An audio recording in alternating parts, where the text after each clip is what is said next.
ஒரே நாள்ல நவகிரக கோவில் தரிசனமா? சனி ஞாயிறுகள்ல டிவைன் டூர்ஸ் நவகிரக குரூப் டூர்ல உங்க சீட்டை புக் பண்ணுங்க. கவலை இல்லாம சாமி தரிசனம் பண்ணிட்டு வாங்க. தமிழர்களின் நம்பர் 1 சாய்ஸ் தமிழ் மேட்ரிமோனி. அந்த இடத்துல தாவேகாவை சேர்ந்த யாராவது ஒருத்தர் போனா, ஒரு 10 பேர் போனால் அங்க சூழல் வேற மாதிரி ஆகும் இல்ல? அப்போ உன்னை நம்பிதானே வந்தா உன் தலைவன் எங்கன்னு கேட்பாங்களா இல்லையாங்க? அது ஒரு பிரச்சனையாகுமா? சரியான கேள்வி கேட்டீங்க. கையறு நிலையில் நிற்காமல் ஓடிப்போன உங்களிடத்தில் நாளைக்கு நாட்டை கொடுத்தால் என்ன? ஒரு 29,000 பேர் கூடிய கூட்டத்துல 40 பேர் இறந்து போனதற்கே தப்பிச்சு தடதரிக்க தனி விமானம் பிடித்து ஓடுகிற நீங்கள் சிஎம் ஆக மாறினால், நாட்டில் கூடிய 36 துறைகள் 8 கோடி மக்கள் உங்களுடைய கட்டுப்பாட்டில் வந்தால் என்ன ஆகும்? யாரு விஜய்னே தெரியாத 1.5 வயது குழந்தை வாயில மிதிபட்டு இறந்து போன வலிய எப்படி கடத்த முடியும்? இதுக்கு யார் காரணம்? கர்ப்பிணியினுடைய வயிற்றுக்குள்ள இருந்த 2 குழந்தை, அந்த கர்ப்பிணி தாய்மார் 2 பேர் இறந்து போயிருக்காங்களே. ஒரு மாற்றுத்திறனாளி தாய், காதும் கேட்காது, வாயும் பேச முடியாது, குழந்தை இறந்து போச்சு, எக்ஸ்பிரஸ் பண்ண முடியாது. கண் பார்வை இல்லாத தாய், அந்த தாய் சொல்றா, நீ பிறந்ததுல இருந்து எப்படி இருப்பன்னு எனக்கு தெரியாதடா, நீ எப்படா இருப்பன்னு கேட்ட. ஈரக்கொலையே நடுங்கி போச்சு. சின்ன சின்ன குழந்தைகள் இருக்காங்க, உங்களை பார்த்து ரசிச்சு கைத்தட்டி உங்களுடைய முதல் நாள் முதல் காட்சிக்காக திரையரங்க வாசல்ல காத்து கிடந்தவன் காலையில 6 மணில இருந்து 3 வேளை சாப்பாடு சாப்பிடாம, தண்ணி குடிக்காம, ஆக்சிஜன் கூட இல்லாம நெருக்கடியில நின்னு செத்து போயிருக்கான். எங்கடா போன நீ? எங்கடா போன? இல்ல நீ எங்க போன? இல்ல, ஒரு யதார்த்த சூழலை புரிஞ்சு பேசுங்க துரைமுருகன். அந்த இடத்துல அவர் இருந்தால் அது சரியா இருக்குமா? மீண்டும் தலைவனா இருந்தா நின்றுக்கணும். கரூருடைய மாவட்ட கண்காணிப்பாளர், நான் சொல்றது உண்மையான அபிஷியல் செய்தி, மாவட்ட கண்காணிப்பாளர் தாவேகாவோட பொதுச் செயலர் புஷியானந்த் அவர்களுக்கு அழைத்து, கூட்டம் ரொம்ப கட்டுக்கடங்காம இருக்கு, காலையில இருந்து காத்திருக்காங்க, யாருக்கும் தண்ணி இல்ல, உணவு இல்ல, உள்ளுக்குள்ள நாங்களும் போக முடியல, வெளியே அவங்களும் வர முடியல, நெருங்கிருச்சு அந்த இடம். அதனால இது கேஷுவாலிட்டி நோக்கி போற மாதிரி இருக்கு. ஒருவேளை அவர் வந்தா ரொம்ப பெரிய விபத்துகள் நடக்கலாம் என்பதை முன்கூட்டி எச்சரிக்கிறார். ஒரு இடத்துல கூட்டத்தை கூட்டி அங்க மாஸ் காட்டணும். ஏன்னா கரூர் செந்தில் பாலாஜி கோட்டை, திமுக கோட்டைங்கிறாங்க, அங்க நம்ம பெரிய ஓட்டையை போடணும், இங்க இருக்கிறதே பெரிய கூட்டத்தை நம்ம காட்டிடுவோம் பிளான் பண்ணிருக்காங்க. 2-3 திசையில இருந்து காலனி எல்லாம் அதுதான் நடந்திருக்கு. எங்க இவ்வளவு நடந்துகிட்டு இருக்கும்போது நீ பேசிக்கிட்டு இருக்கீங்க, அவனுக்கு கோவம் வருது இல்ல? அப்ப இது ஏதோ ஒண்ணு பண்ண சொல்றான், ஹெல்ப் கேட்கறான். இந்த மண்ணிலிருந்து வெளிவந்தா மட்டும்தான் இனிமேல் அவர் தமிழ்நாட்டில் அரசு செய்யும். இனி அவர் இந்த மாதிரி வந்தா செருப்படி வரும். மக்கள் எவனும் இனி விஜய் கூட்டத்துக்கு மக்களை பிள்ளைகள் அனுப்புவாங்க. யார் அனுப்புவாங்க? பெத்த பிள்ளையை சாகடுக்கிறதுக்கு அனுப்புவானா? இது தமிழ்நாட்டுடைய பெற்றோர்கள் நம்ம சொல்ல வேண்டிய தேவையும் கடமை இருக்குது. உங்கள் ஊடகத்தின் வாயிலாக கரூர்ல டிவிக்கு துண்டு போட்டு ஒரு 20 பேர் நடக்க முடியுமா ரோட்ல? சொல்லுங்க பார்க்கலாம். சூழ்நிலை அங்க வேற மாதிரி இருக்கு. நீங்க களத்துக்கு போயிருக்கீங்க, நான் போகாம சொல்றேன். தப்பு உங்க மேல இருக்குல்ல? தப்பு இல்ல. அங்கு டிவிக்கு துண்டு போட்டு கரூர்ல மட்டும் இல்ல, தமிழ்நாட்டுக்குள்ளே நடக்க முடியாத ஒரு நிலைமை இவங்க வர வச்சுட்டாங்க. ஏன்னா அவ்வளவு தூரம் அரசியல் படுத்தப்படாத தற்குறி ஒரு முட்டாள் கூட்டம் என்று நாம் சொல்வதற்கான காரணமே எவனுக்குமே எந்த அரசியலும் தெரியல. அதன் தமிழர்களுக்கு வணக்கம். பல்வேறு துறைகளில் ஆகச் சிறந்த ஆளுமைகளை சந்தித்து நாம் நேர்காணல் எடுத்து வருகிறோம். அந்த வகையில் மீண்டும் நம்மோடு இணைந்திருக்கிறார் நாம் தமிழர் கட்சியின் திரு சாட்டை துரைமுருகன் அவர்கள். அவரிடம் கேட்பதற்கு நிறைய இருக்கின்ற வாரங்களோடமே கேட்போம். வணக்கம் திரு துரைமுருகன். வணக்கம். எது நடக்கக்கூடாது அப்படின்னு நாம் நினைத்தோமோ அது நடந்தே விட்டது. இது ஒரு ஆபத்தான கூட்டம், இதை சரிப்படுத்த வேண்டிய தேவை இருக்குது, அதனால தான் நாங்கள் பேசுகிறோம்னுலாம் நீங்கள் சொன்னீங்க. நிச்சயம் சரிப்படுத்த முடியும் அப்படின்னு நினச்சோம். ஆனால் ஒரு பிரச்சனையாக இங்கே மாறி இருக்கிறது. அதனால் ஒரு 41 பேர் உயிர் போயிருக்கிறது. தமிழர்களுடைய அறம் என்னென்னா, பாதிக்கப்பட்டவங்க பக்கத்தில் நிற்கணும் அப்படின்னுவீங்க, அதே போல் கீழே விழுந்தவங்களை தூக்கி விடணும் அப்படின்னு சொல்லுவீங்க. பாதிக்கப்பட்டிருக்காங்க, இந்த நேரத்தில் போயிட்டு கடுமையான விமர்சனங்களை திரு சாட்டை துரைமுருகன் வைக்கிறீங்க. சீமானந்தன் ஜனநாயகவாதியாக தம்பி நம்மையை விட அதிக மனவெளியோடு இருப்பாருன்னு சொல்கிறாரு. ஆனால் நீங்கள் கடுமையான வார்த்தைகளில் விமர்சனம் பண்ணிட்டு இருக்கீங்க. கரூர் செய்தியை கேள்விப்பட்ட உடனே 2 பேர் மயங்கிட்டாங்க அப்படின்னோடனே, சரி மயக்கம் போட்டாங்க போல இருக்கிறது, எல்லா இடத்துலையும் நடத்துறதா அப்படின்னு சொல்லி கடந்து போனோம். அடுத்த நொடியே 10 பேர் உயிரிழப்பு அப்படின்னு செய்தி வருது. ஒரு சின்ன பதைவதப்பு மனசில் வருது. 29 பேர் இறப்பு அப்படின்னு செய்தி வருது. 2 சீமானவர்கள் மேடைக்கு பேச போகிறாங்க. நான் ஓடி போய் அண்ணன் 20 பேருக்கு மேலே இறந்துருக்காங்கன்னு சொல்கிறேன். அண்ணன் போயிடுறாங்க. அண்ணன் மேடையில் பேசிட்டு இரங்கல் தெரிவித்து பேசிட்டே இருக்காங்க. இங்கே செய்திகள் அதிகப்படுத்தியே இருக்குது. எது நடக்கக்கூடாதுன்னு எதிர்பார்த்தோமோ நீங்கள் சொன்னீங்க. இது நடந்துடக்கூடாதுன்னு தான் எங்களை போன்றவர்கள் துடித்தோம். வெளிப்படையாக சொல்ல போனால் உங்களை போன்றவர்கள் விஜயை பார்த்து பயப்படுறீங்களா, விஜய் கூட்டத்தை பார்த்து பயப்படுறீங்களான்னு கேள்வி கேட்ட உங்களை போன்ற ஊடகவியலாளர்கள் 24/7 வீட்டுல இருந்து கிளம்பிட்டாரு, சென்னை ஏர்போர்ட்டுக்கு வந்துட்டாரு, தனி விமானத்தை கிளம்பிட்டாரு, திருச்சியில இறங்கிட்டாரு, நாமக்கலுக்கு கிளம்பிட்டாரு, விஜய் இருக்க இடத்துல இருந்து லைவ் 24/7 லைவ் போட்டு எந்த போராட்டத்துக்கு இந்த மாதிரி லைவ் போட்டிருக்கீங்க? பரந்தூருக்கு போட்டீங்களா? செய்யாறு சிப்காட் விவசாயிகளுக்கு போட்டீங்களா? மீனவர்கள் சுட்டுக் கொல்லப்பட்டிருக்கான் போட்டிருக்கீங்களா? தமிழ்நாடு முழுக்க எத்தனையோ போராட்டங்கள், தூய்மை பணியாளர் போராட்டங்கள் 24/7 லைவ் போட்டுட்டு இருந்தீங்களா? இல்லையே. விஜய்க்கு மட்டும் 24/7 லைவ் போட்டு எல்லா ஊடகங்களும் அவரை ஒரு பெரிய உங்களுடைய வியூஸுக்காக, உங்களுடைய டிஆர்பி ரேட்டுக்காக, அந்த பார்வையில் வரக்கூடிய பணத்துக்காக, இல்ல விஜய்கிட்ட வாங்கின பணத்துக்காக, ஏதோ ஒண்ணுக்காக நீங்க வேலை பார்த்த பிஆர் ஒர்க்கு, நீங்க உங்களை போன்ற ஊடகங்கள் செய்த பிஆர் ஒர்க்குனாலதான் இவ்வளவு பெரிய கிரௌடு. முதன்மை காரணம் இந்த ஊடகங்கள். நான் அந்த களத்துக்கு போயிருக்கிறேன். எனக்கு ஏன் இவ்வளவு கோபம் வருது அப்படின்னா, என் வீட்லயும் 5 வயசு குழந்தை இருக்கு, என் வீட்லயும் 10 வயசு குழந்தை இருக்கு. யாரு விஜய்னே தெரியாத 1.5 வயது குழந்தை வாயில மிதிபட்டு இறந்து போன வழிய எப்படி கடத்த முடியும்? இதுக்கு யார் காரணம்? கற்பிணியினுடைய வயிற்றுக்குள்ள 2 குழந்தை, அந்த கற்பிணி தாய்மார் 2 பேர் இறந்து போயிருக்காங்களே. ஒரு மாற்றுத்திறனாளி தாய், காதும் கேட்காது, வாயும் பேச முடியாது, குழந்தை இறந்து போச்சு, எக்ஸ்பிரஸ் பண்ண முடியல. கண் பார்வை இல்லாத தாய், அந்த தாய் சொல்றா, நீ பிறந்ததுல இருந்து எப்படி இருப்பன்னு எனக்கு தெரியாதடா, நீ எப்படா இருப்பன்னு கேட்ட. ஈரக்கொலையே நடுங்கி போச்சு. கள்ளக்குறிச்சியில கள்ளச்சாராயம் குடிச்சு மது போதையில செத்து போனாங்க. அவன் குடிச்சு செத்து போனான். எல்லாம் உழைக்கிற மக்கள், டாஸ்மாக்ல 110 ரூபா 150 ரூபா கோட்டுங்கிறதுக்காக 50 ரூபாய்க்கு சாராயம் குடிச்சு செத்து போனான். அவன் குடி போதையில செத்து போனான். இங்க எந்த தப்பும் பண்ணல. அவனை பார்க்க போனதை தவிர எந்த தப்பும் பண்ணலன்னா, அவர்களுக்கு எல்லாம் செய்திருக்க வேண்டியது யாரு? அந்த இடத்துக்கு வராதீங்க என்று காவல்துறை எச்சரிக்கை. நம்ம முதல்ல தெளிவா பேச வேண்டியிருக்கு திரு மாதேஷ் அவர். ஒருமையில சில வார்த்தைகள் எல்லாம் விழித்து விஜயை நீங்க அவன் இவன் எல்லாம் இவ்வளவு தூரம் மரியாதை கொடுப்பது என்பது என்னுடைய நாகரிகத்தையும் தமிழருடைய அறத்தையும், இருக்கிற கோபத்துல ஏதாவது கெட்ட வார்த்தை போட்டு திட்டாத அளவுக்கு நீங்க நல்லது நடந்துக்கோங்க. இல்ல, இழப்பு அவருக்கு தான். என்ன இழப்பு அவருக்குன்னா ஏன் களத்தில் நிக்கல? உயிர் வணக்கம் உயிர் வணக்கம் உயிர் வணக்கம் சொன்னீங்களே, இப்ப இறுதி வணக்கம் செலுத்த கூட ஏன் வரல?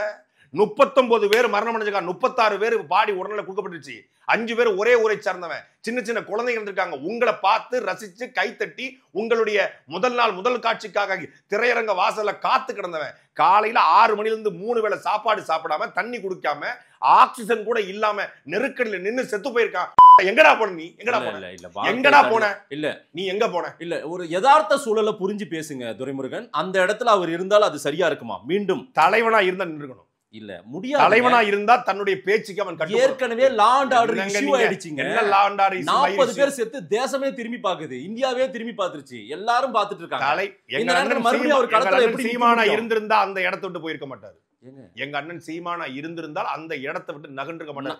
கண் அசைவுக்கு கை அசைவுக்கு கட்டுப்படுறவங்க தாங்க தலைமுருகன். நீங்க கொஞ்சம் ஆஸ்வாசப்படுத்துங்க. என்ன ஆஸ்வாசப்படுத்து? இல்ல, நீங்க வார்த்தையை விட வேண்டாம். அவருக்கு கொடுக்கப்பட்ட தகவல் இல்ல, எனக்குமே சொன்னாங்க, நானும் விசாரித்தேன்.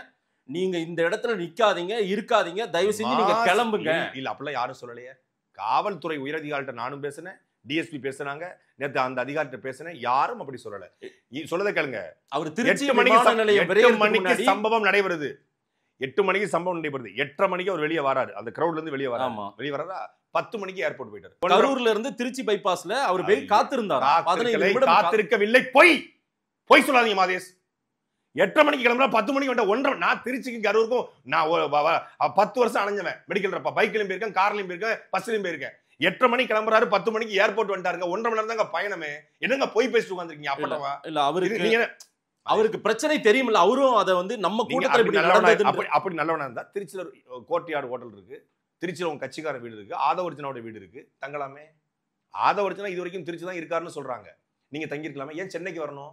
ஏன் தனி விமானம் படிச்சு அவசரமாக சென்னைக்கு வர வேண்டிய தேவை என்ன? சரி, வந்துட்டீங்கல்ல, இறந்து போயிட்டாங்கல்ல, 12 மணி நேரமா உங்களுக்கு ஒரு ட்வீட்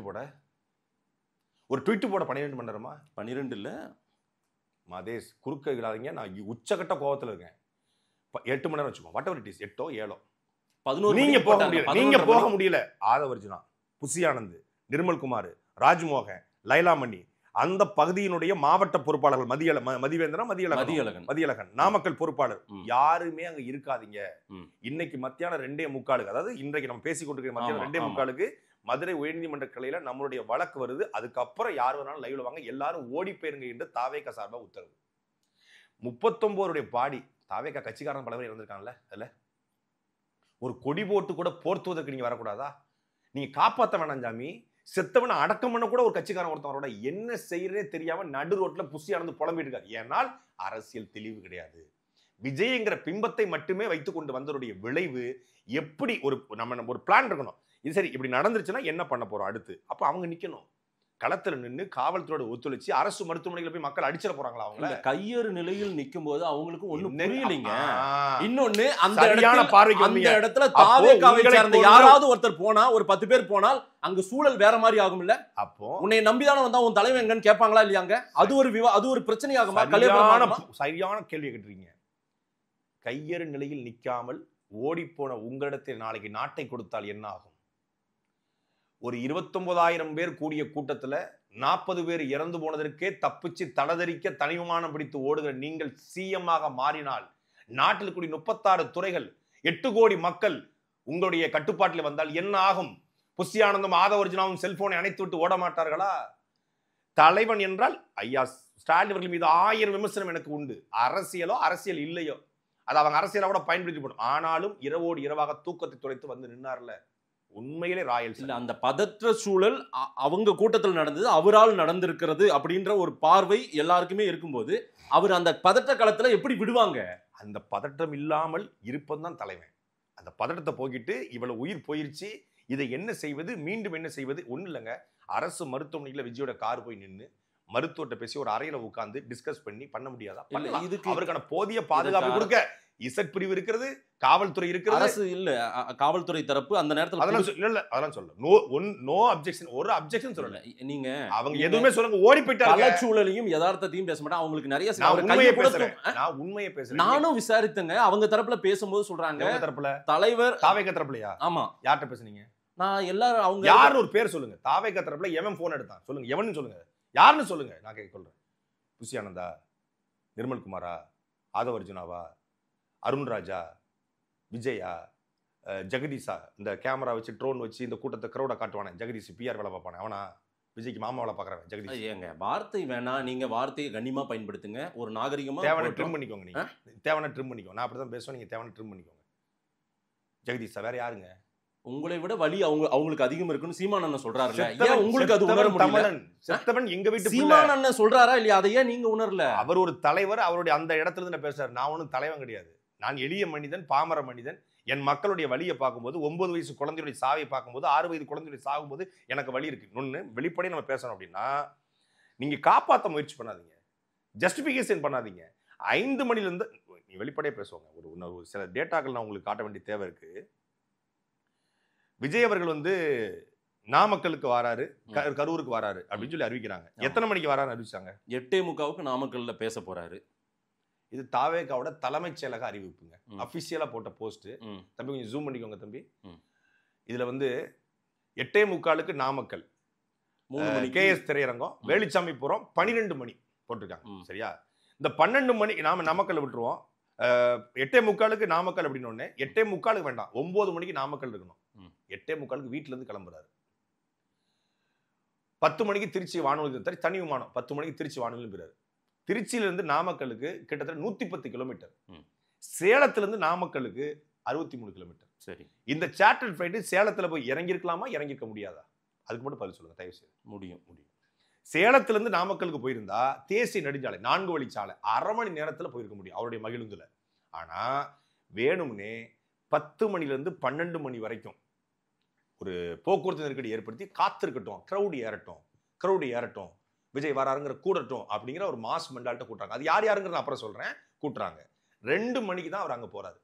அதாவது 8:45 வர வேண்டியவர் 2:45 தான் நாமக்கலுக்குள்ளே ரீச் ஆகுறாரு. ஏன்னா அது ஒத்த வழிச்சாலை, நீங்க உங்களுக்கு தெரிஞ்சிருக்கும். முசிறி தொட்டியும் அந்த வழியா போகும்போது சிங்கிள் ரோடு, ரொம்ப மோசமா இருக்கும். வழி நெடுக ஆட்கள் இருக்கான், பைக்ல போறான். அதுல போகும்போது தான் பைக்ல ஒருத்தன் கீழே விழுந்தது அந்த இடத்துல. இது சேலத்திலிருந்து வந்திருந்தா 1/2 மணி நேரம் சரியா 11 மணிக்கு உள்ள வந்திருப்பாரு. இந்த மொத்த சம்பவம் நடந்திருக்காரு. அது அப்புறம் வருவோம். சரி, 2:45 பேசிடுறாரா? 2:45 அங்கிருந்து கூடுதல் வெளியே வராரு. கரூருக்குள்ள நுழையும் போது சரியா 4:30 மணி. 4 மணிக்கு கரூரினுடைய மாவட்ட கண்காணிப்பாளர், நான் சொல்றது உண்மையான அபிஷியல் செய்தி, மாவட்ட கண்காணிப்பாளர் தாவேகாவோட பொதுச் செயலர் புஷி ஆனந்த் அவர்களுக்கு அழைத்து கூட்டம் வந்து ரொம்ப கட்டுக்கடங்காம இருக்கு. ஏன்னா காலையில இருந்து காத்திருக்காங்க, யாருக்கும் தண்ணி இல்ல, உணவு இல்ல, உள்ளுக்குள்ள நாங்களும் போக முடியல, வெளியே அவங்களும் வர முடியல, நெருங்கிருச்சு அந்த அந்த இடம். அதனால இது வந்து கேஷுவாலிட்டியை நோக்கி போற மாதிரி இருக்கு. ஒருவேளை அவர் வந்தா ரொம்ப பெரிய விபத்துகள் நடக்கலாம் என்பதை முன்கூட்டியே எச்சரிக்கிறாங்க. புசியானதுல சரிங்க சார், நான் வந்து கண்டிப்பா ஸ்டாப் பண்ணிடுறேன் சார். ஏன்னா அவர் அரசியல் கூட்டத்தை ஏற்கனவே பார்த்தவர், எம்எல்ஏ வந்தவர், ஒரு முன்னனுபவம் உள்ளவர். இதுல உண்மையிலே புசி பாவம் தான், நாம அவரை நான் சார்ஜ் பண்ணவே இல்ல. காவல்துறை தரப்புல இருந்து இது அபிஷியலா சொல்லியிருக்காங்க, அவர்கிட்ட சொல்லியிருக்காங்க. புசியானது உடனடியாக இது ஆதவர்ஜுனா அப்படின்னு ஜான்ட்டி எடுத்துட்டு போறாரு. ஆதவர்ஜுனா சொல்லிருக்காரு, என்ன ஆனாலும் பரவாயில்ல, உள்ள போகணும். இவங்க எப்படி எடுத்துக்கிட்டாங்கன்னா, செந்தில் பாலாஜி வந்து காவல்துறைக்கு பிரஷரை கொடுத்து செந்தில் பாலாஜி கரூருக்குள்ள வடாம விஜயை தடுக்க பாக்குறாரு, இது ஒரு அரசியல் அழுத்தம், நம்ம பாத்துருவோம் அப்படின்னு சொல்லி இவங்க அதை பர்சனலா எடுத்துக்கிறாங்க. ஆனா உண்மையிலே இதற்கும் அந்த செந்தில் பாலாஜிக்கும் எந்த ரோலும் இல்லை. இது காவல்துறை தரப்புல சொல்லப்படுது. இல்லங்க, காவல்துறை தரப்புல கேஷுவாலிட்டி நிலைக்கு போகுது, இது சூழ்நிலை மோசமா இருக்கு சொல்றாங்க. இதுக்கு தடையே செய்திருக்கலாம் இல்ல, தடையே செய்திருந்தால் ஏன்னா நம்ம நாமக்கல்லையே ஒரு மயக்கம் ஒருத்தங்க மயங்கிறாங்க. அதனால என்ன, அதை பார்த்துட்டு அவங்க சொல்றாங்க, அவங்க இல்ல நாங்க பண்ணுவோன்றாங்க, மம்படியா பண்ணுவோன்றாங்க. புரியுது உங்களுக்கு? காவல்துறை ஏன் தடுத்து இருந்தாங்கன்னா, இது பெரிய எங்க 30,000 பேர் நிக்கிறான், காவல்துறை தடுத்துச்சுன்னா அவன் என்னமும் செய்வான், கலவரம் வெடிச்சிடும், கலவரமா போய் முடிஞ்சிருக்கும். அதாவது விஜய் இங்க வரவிடாம தடுக்கிறாங்க. ஒரு 100 பேர் கத்துனாலும் 100 பேர் கத்துல மொத்த கும்பலும் வைப்ரேட் மோட்ல இருக்கான். அதுல வந்து கிட்டத்தட்ட 60 விழுக்காடு மது போதையில இருக்கிறான். இன்னைக்கு விஜயோட எல்லாம் அப்படி நான் சொல்றது யதார்த்தமான உண்மை. நான் கண்ணுக்கு முன்னாடி பார்த்த விக்கிரவாண்டியில பார்த்த உண்மையை சொல்றேன். அவருடைய கூட்டத்துக்கு வரக்கூடிய பெரும்பாலான நபர்கள் மது போதையில தான் இருக்கிறாங்க. நம்ம மதுரை மாநாட்டுல பார்த்தோம், பார்க்கிங்ல உட்காந்து குடிச்சான், மேடையில உட்காந்து குடிச்சான். அந்த ஆதன் கூட அதை பதிவு பண்ணாங்க, பல இடங்களை பதிவு பண்ணியிருக்கிறோம், பல ஊடகங்கள் பதிவு பண்ணாங்க. மது போதையில் இருக்கான். இன்னைக்கு எல்லா கூட்டங்களுக்கும் வரக்கூடிய, அதாவது இந்த மாதிரி ரசிக பிம்பத்தோட இளைஞர்கள் மது போதையில் இருக்கான். நம்ம அதை வந்து சார்ஜ் பண்ணணுக்காக சொல்ல, யதார்த்தத்தை உண்மையே சொல்றேன். அந்த மது போதையிலும் அவன் இருக்கிறான். ஸோ அப்போ இந்த கூட்டம் டக்குன்னு டெம்ட் ஆயிரும். இன்னொன்று, இது ஆர்கனைஸ்டு கிரௌட் கிடையாது. ஒரு ஒன்றிய செயலாளர் ஒரு 200 பேரை கூட்டு வந்துருக்காருன்னா அந்த ஒன்றிய செயலாளர் கட்டுப்படுத்துவார். ஒரு மாவட்ட செயலாளர் 200 பேரை கூட்டு வந்துருக்காரு, அவர் கட்டுப்படுத்துவார். இது அப்படி வர கூட்டம், இது வந்து உண்மையிலே தன்னெழுச்சி வர கூட்டம் தான். ஏன்னா அவரை பார்க்க வர கூட்டம், ஒவ்வொருத்தருக்கும் சம்பந்தம் கிடையாது. ஒரு கல்லூரி தோழி 4 பேரை கூட்டு போயிருக்கா, ஒரு ஸ்கூல் ஸ்டூடெண்ட் 4 பேரை கூட்டு போயிருக்கா, அப்படி போயிருக்காங்க. நான் இறந்து போனவங்க 50 பேரை நேற்று அரசு மருத்துவமனையில் விசாரித்த போது யாருமே கட்சியில இல்லை, கட்சி உறுப்பினர்கிட்டையும் இல்லை, கட்சி பொறுப்புலையும் இல்லை, எல்லாம் தன்னெழுச்சியாக அப்படி போய் பார்த்திருக்காங்க. அப்போ இது சின்னதா விஜய் வரல, காவல்துறை தடுத்துச்சு அப்படிங்கிற செய்தி உள்ள பரப்பப்பட்டா கரூரே கலவர பூமியா மாறிடும். காவல்துறை அது தெரிஞ்சதுன்னா அவங்க பாக்குறாங்க, சரி வரட்டும், முடிஞ்ச அளவுக்கு நம்ம கட்டுப்படுத்தணும்னு இருக்காங்க. உள்ள வண்டி வருது 5 மணிக்கு கரூருடைய ரவுண்டானா பக்கத்துல வரும்போது, தேசிய நெடுஞ்சாலை இறங்கும் போது இவர் வந்து என்ன பண்ணிடுறாரு, லைட் ஆஃப் பண்ணிடுறாரு, கேரவன் லைட் ஆஃப் பண்ணிட்டு உள்ள போறாரு. இல்ல, லைவ் காட்டிட்டே தான் இருக்காங்க. அவர் வண்டி வரும்போது இவர் வந்து முன்னாடி உட்காரல, முன்னாடி உட்கார்ந்தவர் லைட் ஆஃப் பண்ணிட்டு உள்ள போயிடுறாரு. ஏன் ஒருவேளை அவர் லைட்டை போட்டு முன்னாடி உட்கார்ந்துருப்பாருன்னா பார்த்தவன் அப்படியே கிளம்பியிருப்பான். இப்ப வண்டி வந்துகிட்டு இருக்குங்க. இல்ல, இது நேரலையில நாங்க யாரும் இதெல்லாம் நேரலையில அவர் வந்து அந்த 1.5 மணி நேரத்துக்கு அவர் கேரவனுக்கு முன்னாடியே உட்காரலையே. திருப்பி வந்து அவர் இங்க வரும்போது தானே, வேலுச்சாமி புறத்துக்கு வரும்போது தானே நீங்க அவர் லைட்டை போட்டு உள்ள வராரு, உள்ள போயிட்டாரு. உள்ள போய் உட்கார்ந்து என்ன ஆயிடுனா, அவன் யாருமே பார்க்கல. இப்போ ஒருவேளை அந்த ரவுண்டானாலே அவர் லைட்டை போட்டு மற்ற ஊர்களை, திருச்சியில இப்போ மற்ற ஊர்ல வந்த மாதிரி வந்திருப்பாருன்னா பார்த்தவன் அப்போ அங்கங்க கலைஞ்சிருப்பான். இவங்க என்ன பண்ணிட்டாங்கன்னா, ஒரு இடத்துல கூட்டத்தை கூட்டி அங்க மாஸ் காட்டணும். ஏன்னா கரூர் வந்து செந்தில் பாலாஜின் கோட்டை, திமுக கோட்டைங்கிறாங்க, அங்க நாங்க பெரிய ஓட்டையை போடணும், இங்க இருக்கிறதுலே பெரிய கூட்டத்தை நம்ம காட்டிடுவோங்கிறதுக்காக பிளான் பண்ணிருக்காங்க. அப்படி பிளான் பண்ணும்போதுன்னா இங்க பார்க்காதவன் எல்லாரும் ஒரே இடத்துக்கு வர்றான். அப்போ பெரிய ஒரு அடர்த்தி ஏற்படுது. காலையிலிருந்து காத்திருக்கான், தண்ணி இல்லை, அங்க வந்து காற்று இல்லை, ஆக்சிஜன் இல்லை. நீங்க கூட ஒரு பதிவு போட்டதான் எனக்கு நான் பார்த்தேன். ஒரு 1000 சதுரடி இடத்துல அதிகபட்சமாக நம்ம வந்து ஒரு 10 பேர் நிக்க வேண்டிய 50 பேர், நீங்க கொஞ்சம் கம்மியா தான் போட்டிருந்தீங்க. 1000 பேர் 1000 சதுரடியில 60 பேர் நிக்கலாம். இது வந்து பொறியாளர்கள் சொல்ற திட்டம். 60 சேர் போடலாம், நின்னா 200 பேர் நிக்கலாம். ஆனா 1000 சதுரடிக்குள்ள 5000 பேர் நின்றுருக்காங்க. இல்ல, இது ஏற்கனவே உளவுத்துறை ஸ்மெல் பண்ணி இதெல்லாம் சொன்னாங்கல்ல, புஷி ஆனந்த் கிட்ட சொன்னாங்கல்ல, அப்பவே இதை வேற மாதிரி டைவர்ட் பண்ணவே முடியலையா?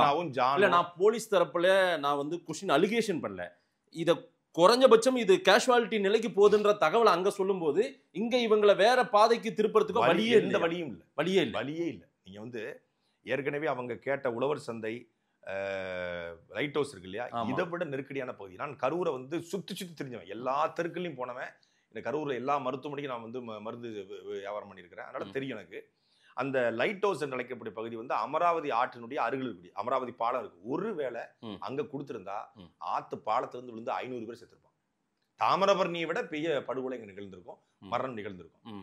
உழவர் சந்தை பகுதியும் அதே போல நெருக்கடியான பகுதி. அவங்க என்ன திட்டமிட்டு இருக்காங்கன்னா, நாமக்கல்ல இருந்து வந்து அமராவதி ஆத்துப்பாலம் வழியா இறங்கி, அந்த நாமக்கல்ல இருந்து வந்து தேசிய நெடுஞ்சாலை வழியா இறங்கி, அந்த கோயம்புத்தூர் சாலை இருக்கு, கரூர் பெரிய ரோடு உங்களுக்கு தெரியும், அந்த அப்போலோ மருத்துவமனை, அந்த ரோடு வழியா ஃபுல்லா வந்து ரோட் ஷோ போய் பஸ் ஸ்டாண்ட்ல இருந்து அப்படியே அந்த பக்கம் லெஃப்ட் எடுத்து இடது பக்கம் திருப்பி வந்து வலது பக்கம் திரும்பி அந்த இடத்துல தான் அந்த அமராவதி பாலம். இவ்வளவு பெரிய இடத்த ஒரு 2-2.5 கிலோமீட்டர் ரோட் ஷோ பண்ணிடலாம். இல்ல இதுல சிலர் பாலத்து மேல எல்லாம் நின்னு பாத்துருப்பாங்க, அது மாதிரி எல்லாம் நடந்திருக்கும் அந்த மாதிரின்னு சொல்றாங்க. நான் நெருக்கடி ஏற்பட்டிருக்கும், பெரிய நெருக்கடி ஏற்பட்டிருக்கும்.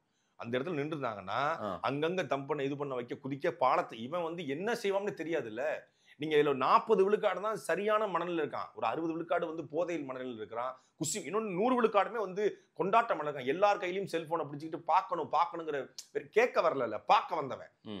நீங்க வந்து அப்படிங்கும்போது என்ன வேணா நடந்திருக்கலாம், நம்ம கற்பனை பண்ணியே பார்க்க முடியாது, அதுக்கு போக வேண்டாம். அப்ப இந்த இடத்துக்குள்ள வெளியேற்றுக்கான வழி இருக்குது. இன்னொன்னு இது வேற சின்ன சின்ன சாலைகள் இல்லை. இப்ப திருச்சியெல்லாம் வரும்போது சாலைகள் நிறைய இருக்கு. அப்ப அந்த இடைச்சாலைகளை போய் நின்னுக்கிறாங்க, ஒரு சப் ரோடு இருக்கு, அங்க போய் நின்னுக்கிறாங்க. இது ஒரே சாலை, ஈரோடுக்கு செல்லக்கூடிய தேசிய நெடுஞ்சாலை.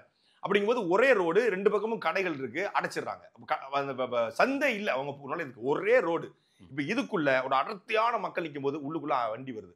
அப்போதும் காவல்துறை டிஎஸ்பி, கரூருடைய டிஎஸ்பி, அவர் போய் என்ன சொல்லியிருக்காரு அப்படின்னா, சார் இந்த மாதிரி வந்து 50 மீட்டருக்கு முன்னாடி தடுத்திருக்காங்க, 50 மீட்டருக்கு முன்னாடி இந்த சம்பவம் நடந்த 50 மீட்டருக்கு முன்னாடி போய் தடுத்து இதுக்கு மேல போக வேண்டாம், இங்கே நிப்பாட்டணும்னா இல்ல எங்களுக்கு லைவ் கவரேஜ் கிடைக்காது, அங்கதான் எங்களுக்கு லைட் இருக்கு, அங்கதான் ஸ்பீக்கர் கட்டிருக்கோம், என்ன நம்ம நாமக்கல் ஸ்பீக்கர் சொதப்பிரிச்சு அங்கதான் போகணும்னு இருக்காங்க. அப்ப இன்னும் நெருக்குறாங்க, இன்னும் நெருக்கி போறாங்க. விஜய் அவர்கள் பேசிக்கொண்டு இருக்கும் போது 2 ஆம்புலன்ஸ் உள்ள வருது. இவர் அந்த ஆம்புலன்ஸை நக்கல் அடிக்கிறார். ஆனா என்ன நடந்திருக்குன்னா, அந்த ஆம்புலன்ஸ் ஏற்கனவே மயங்கி கிடந்த ஆட்களை தூக்கிட்டு போயிருக்கு. அதனால விஜய் கட்சியினுடைய ஆம்புலன்ஸ் வருது, அது ஆட்களை தூக்கிட்டு தான் வருது. இன்னுமே அது சந்தேகத்துக்குரிய ஆம்புலன்ஸா விவாதிக்கிறாங்க.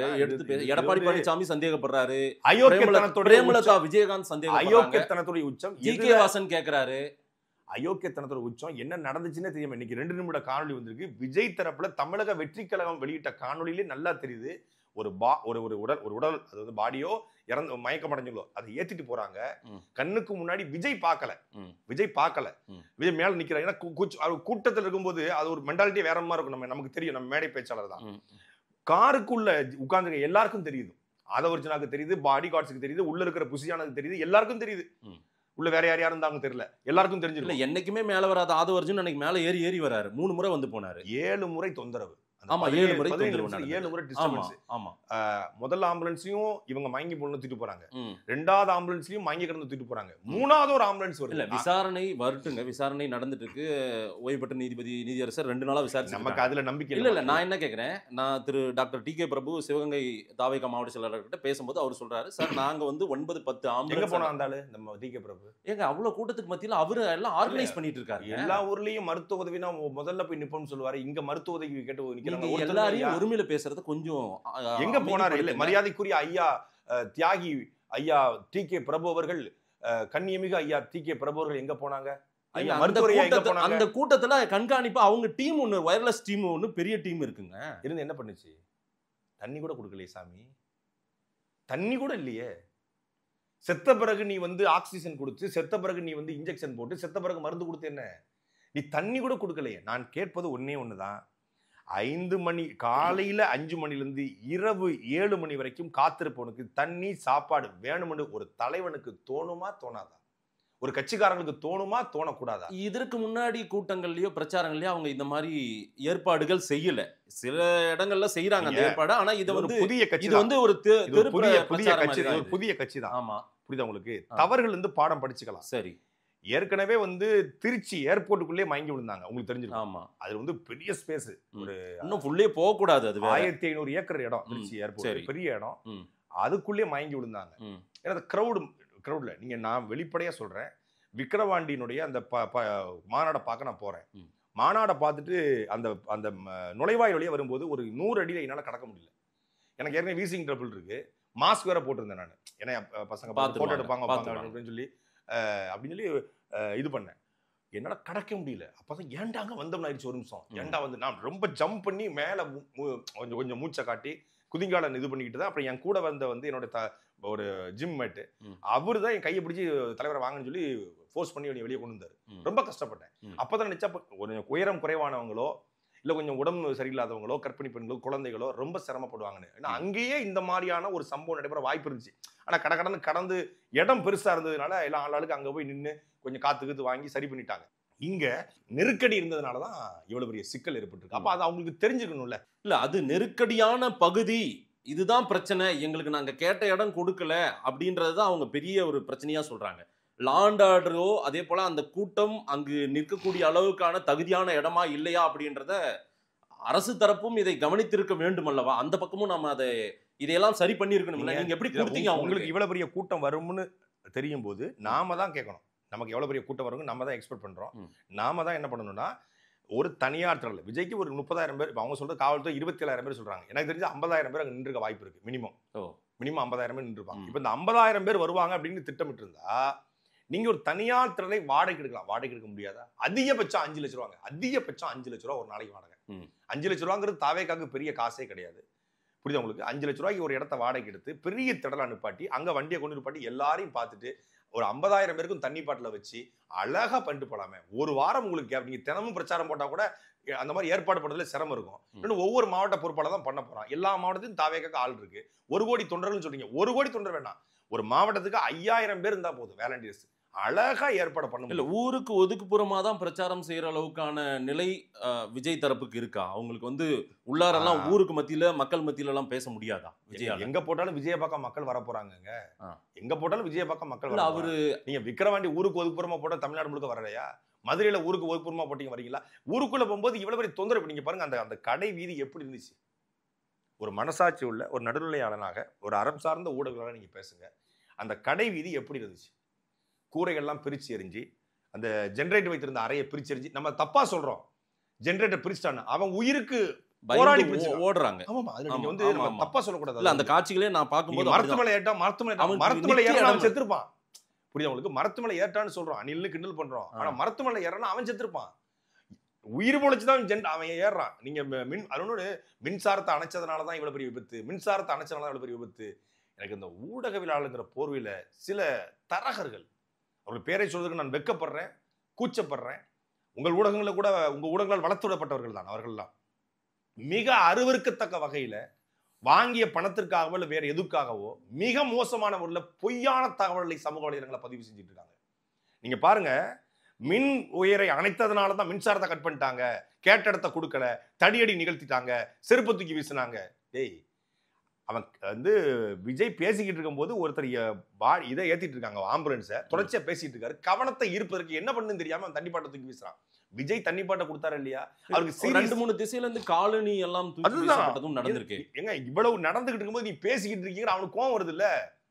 அப்ப இது ஏதோ ஒண்ணு பண்ண சொல்றான், ஹெல்ப் கேட்கறான், புரியுதா உங்களுக்கு? உதவி கேட்கறான், என்ன பண்றேன்னு தெரியல. எங்க ஒரு தண்ணி பாட்டில ஒருத்தர் எடுத்து அது உதவி கேட்கறது. அந்த காலனி வீச்சு எல்லாம் வந்து ஒரு செருப்பு வீசினதா சொல்றாங்க. ஒரு போட்டோ மட்டும் 2 திசையில இருந்து வந்தது, வெவ்வேறு திசையில இருந்து வந்து தண்ணி பாட்டில தூக்கி வீசிருக்காங்க, இது எம்டி பாட்டில தூக்கி வீசிருக்காங்க. ஏதோ ஒரு அட்டென்ஷனுக்காக அதை பண்ணதான் சொல்லப்படுது, புரியுதா உங்களுக்கு? இன்னொன்னு, மின்சாரம் உயரை கண்டிச்சுன்னு சொல்றாங்க. மின்சாரம் முழுமையா இருக்கு. அந்த பகுதியில் இருந்த ஒரு நபர் இன்னைக்கு தனியார் தொலைக்காட்சிக்கு பேட்டி கொடுத்திருக்காரு, மின்சாரம் கரண்ட் கட் ஆகவே இல்லை. நேற்றுக்கு அரசு தரப்பும் அதான் சொல்லியிருக்காங்க. ஆனா அங்க ஏதோ லைட் ஆஃப் ஆகுறதெல்லாம் வீடியோவா காட்சிப்படுத்தி மின்சாரத்தை அணைங்க அப்படின்னு சொல்லி தாவேகாவுடைய கரூர் மேற்கு மாவட்ட செயலாளர், மின்சாரத்தினுடைய மேற்பார்வை பொறியாளர், உயர்திரு மேற்பார்வை பொறியாளர் அவர்களுக்குன்னு சொல்லி மின் பகிர்மான வட்டம் தமிழக காலையிலேயே கொடுத்திருக்காங்க. 26ஆம் தேதி கொடுத்திருக்காங்க. 27 தானே கூட்டம்? ஆமா, 27 தானே கூட்டம். 26ஆம் தேதி கொடுத்திருக்காங்க. தமிழக வெற்றி கழக தலைவர் விஜய் அவர்களுக்கு கரூர் மக்கள் சந்திப்புக்கு வருகிற 22 கரூர் ஈரோடு வேலுச்சாமி புரத்தில் காலை 12 மணிக்கு மேல் உரையாற்ற உள்ளார். அதற்கு மேற்படி நிகழ்ச்சி உரிய காவல்துறை அனுமதி நடைபெற ஏற்பாடு செய்யப்பட்டுள்ளது. வேலுச்சாமிபுரம் நெரிசலான பகுதி என்பதாலும் மக்கள் கூட்டம் அதிகமாக வரும் என்பதாலும் பொதுமக்களின் பாதுகாப்பு கருதி தலைவர் பேசும் குறிப்பிட்ட நேரம் மட்டும் மின்சாரத்தை நிறுத்தம் செய்து தருமாறு தங்களை பணிவுடன் கேட்டுக்கிறோம். நிறுத்தம் செய்ய சொல்லி கரூர் தாவேக்காவுடைய மாவட்ட செயலாளர் கொடுக்குறாரு. நான் இதை உங்களுக்கு அனுப்புறேன், நீங்க பார்த்துருப்பீங்க, சமூகத்தில் நீங்க பார்த்துருப்பீங்க. அப்போ அவங்க சொல்றாங்க, ஆனாலும் இவங்க அணைக்கல. ஆனா ஒருத்தர் வந்து கரண்ட் கம்பத்தில் ஏறி இருக்காரு.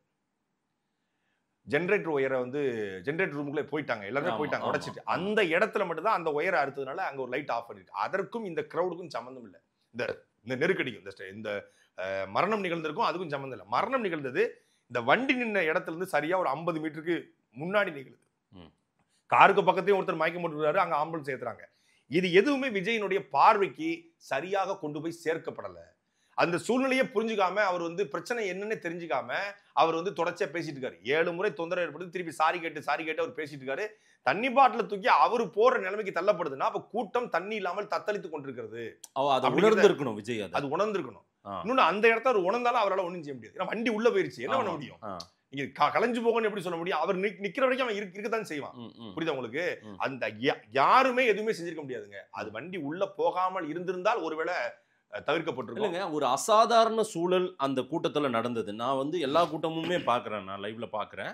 எங்க டீமுமே அங்க இருக்காங்க, அவங்களுமே சொல்றாங்க இந்த மாதிரி ஒரு அசாதாரண சூழலை யாருமே உணர முடியும். ஏன் அந்த தரப்பு அங்க மேல இருந்த விஜய் தரப்போ அங்க காவலுக்கு நின்று இருந்தவங்களோ உள்ள இருந்த வண்டிக்குள்ள இருந்து வந்த ஆதவர்ஜனாவோ அவங்களுமே கூட ஒரு 2-3 முறை வராரு. ஆனா இதை ஏன் அவங்க எக்ஸ்போஸ் பண்ணல? இதை வந்து சூழ்நிலையை வேற மாதிரி மாத்துறதுக்கு ஏன் அவங்க முயற்சியே பண்ணல? அவங்க இது மாதிரி நடக்கும்னு தெரியாம இருந்திருக்காங்களா, இல்ல அவங்க உணரவே இல்லையா? இல்ல ஒரு மாஸ் மென்டாலிட்டி தான். நீங்க கூட்டத்தை காட்டணும், பிரம்மாண்டத்தை காட்டணும், கூட்டத்தை காட்டணும். நீங்க பாருங்க, ஒரு அம்மா சொல்லுதுங்க, நான் 4 மணிக்கு 3 மணிக்கு கூட்டத்துல வந்துட்டேன், என்னால மூச்சு திணறிடுச்சு, நான் போகணும்னு சொல்றேன், விட மாட்டேன்ட்டாங்க. யாரு விட மாட்டேன்? தாவேக்கோட பொறுப்பாளர் இருங்க, அதுதான் அன்ஆர்கனைஸ்டு கூட்டம்ன்றீங்களா? இருங்க, பேசவே விட மாட்டீங்க. அப்புறம் என்ன சொல்ல வரனே புரிஞ்சுக்க மாட்டீங்க.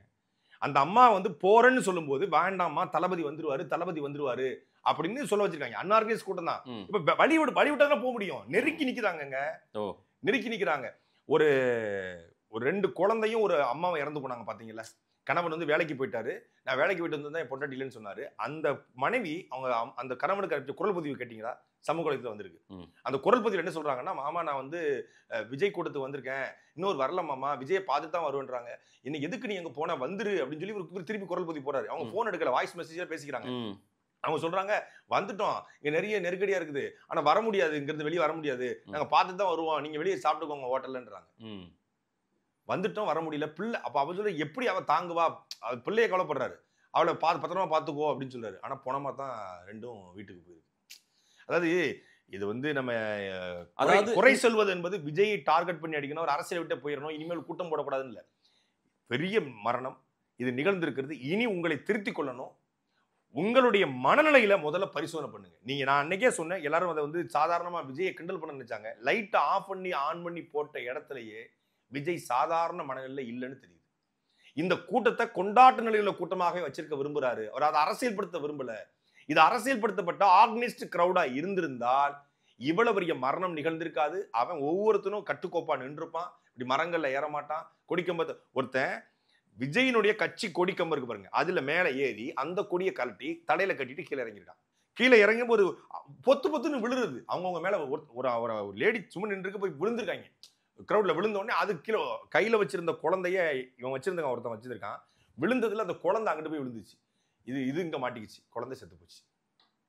அந்த அம்மா தப்பிச்சிருச்சு. இதை விட பெரிய கொடுமைன்னு தெரியுமில்ல, குழந்தை செத்து போச்சு, அந்த அம்மா உயிரோட இருக்கு. ஒருத்தன் வீடியோ போடுறாங்க, தாவேக்காவோட கட்சிக்காரன், குழந்தை செத்து போச்சு, இந்த அம்மா வந்து உயிரோட இருக்கு, இன்னொரு வீடியோல பார்த்தா மயங்கி இருக்குன்றான். அந்த குழந்தை இறந்த பிறகு இந்த அம்மாவும் மயங்கி தான் கிடந்திருக்கு. மயங்கி கிடந்த கொண்டு வந்து மருத்துவமனை வந்து இது பண்ணிடுறாங்க. அப்போ ஒரு காணொலி எடுத்துடுறாங்க, ஊடகங்கள் எடுத்துறாங்க. அதுக்கப்புறம் இதை அழுதுகிட்டு இருக்கும்போது ஒரு காணொலி எடுக்கிறாங்க, செத்து போனது தெரிஞ்ச பிறகு. இவன் என்ன சொல்றான், உயிரோட இருக்கு, இங்க பார்த்தா மயங்கி கிடக்கு, இது எல்லாமே நடிப்பு, செந்தில் பாலாஜியோட செட்டப், திமுக செட்டப்ங்கிறான். அதாவது இவங்க சாதாரண மனநிலை இல்லை அவங்க. இன்னொன்று, அந்த ஹாஸ்பிட்டல் வளாகத்துக்குள்ளாரே ஒரு அம்மா ஆர்கியூ பண்றாங்க, ஒரு ரெட் கலர் ஷேரியில் அவங்க ஸ்ட்ரெச்சர்ல போற மாதிரி காட்டுறாங்க. இந்த மாதிரி காட்சிகள்லாம் நிறைய பரவாயில்ல. இது செந்தில் பாலாஜி வர்சஸ் விஜய், தாவேகா வர்சஸ் செந்தில் பாலாஜின்ற ஒரு அவங்க வந்து அந்த மனநிலையிலே உள்ள போனவங்களா? இந்த கூட்டமே கரூர்ல நடத்தினதே அந்த மனநிலையில உள்ள போனவங்களா? அவங்க பாத்திரலாம் அப்படின்னு, மோதி பாத்திரலாம் அப்படின்னு அப்படி எனக்கு தெரியல. விஜய பார்க்க போன கூட்டம் தான் இது. யாருக்கு எதிர்ப்பு இல்ல, நான் மக்களை சொல்ல, அவங்க அது உள்ள இருக்கிற வண்டிக்குள்ள இருந்த ஆதவர்ஜனாவோ மற்றவர்களோ அது தெரியுது இல்ல, அது நல்லா தெரியுது. இது வந்து செந்தில் பாலாஜிக்கு எதிராகத்தான் இவ்வளவு பெரிய மாஸ் கிரௌட நம்ம காட்டணும். செந்தில் பாலாஜியுடைய கோட்டைங்கிறத நம்ம ஓட்டையை போட்டு காட்டணும். ஏன்னா பேச்சு முழுக்கவே செந்தில் பாலாஜிக்கு எதிராக தான் இருந்துச்சு. அங்க பாடி விழுந்துகிட்டு இருக்கு, இவர் பாட்டிலுக்கு 10 ரூபா, பாட்டிலுக்கு 10 ரூபான்னு பாட்டு பாடிக்கிட்டு இருக்காரு. இவரே ஒரு கொண்டாட்ட மனநிலை உள்ள ஒரு மனிதனா தான் இருக்காரு. புரியுது? அவரு நார்மலா இல்லைங்க. ஒருத்தன் போட்டிருந்தா, அது எனக்கு எந்த அளவுக்குன்னு தெரியல, விஜயின் மெத்தன போக்கே காரணம் போட்டிருந்தான்.